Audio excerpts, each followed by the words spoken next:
Hello, lovely ones. Today's book is called Curious George, A Winter's Nap. One fall day, Bill and George went fishing. Bill saw George shivering. Maybe it was too cold to fish. On the way home, Bill told George that some animals, such as bears, go to sleep when it gets cold. They eat a lot in the fall. Then they hibernate or sleep almost all winter. George was curious.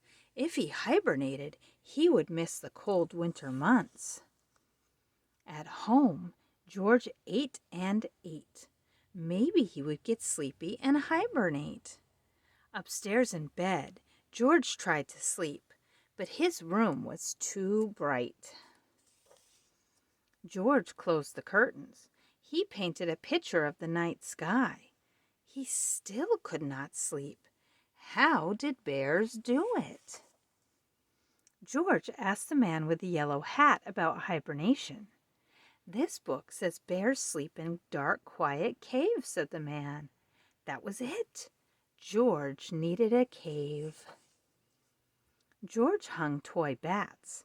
He put rocks in his bed. Now his room looked like a cave. George settled in for his long winter nap.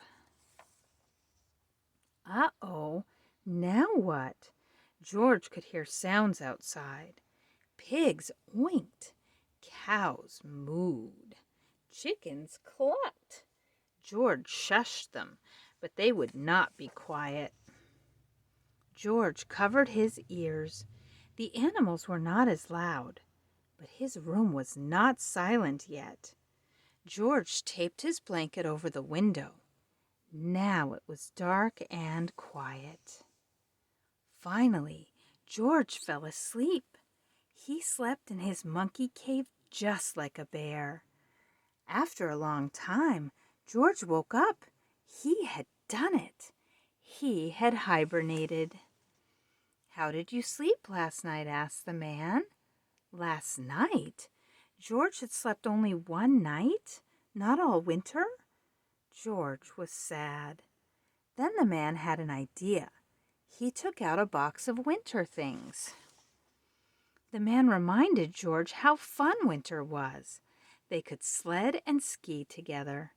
George did not want to miss winter after all. Thank you so much, friends. See you soon.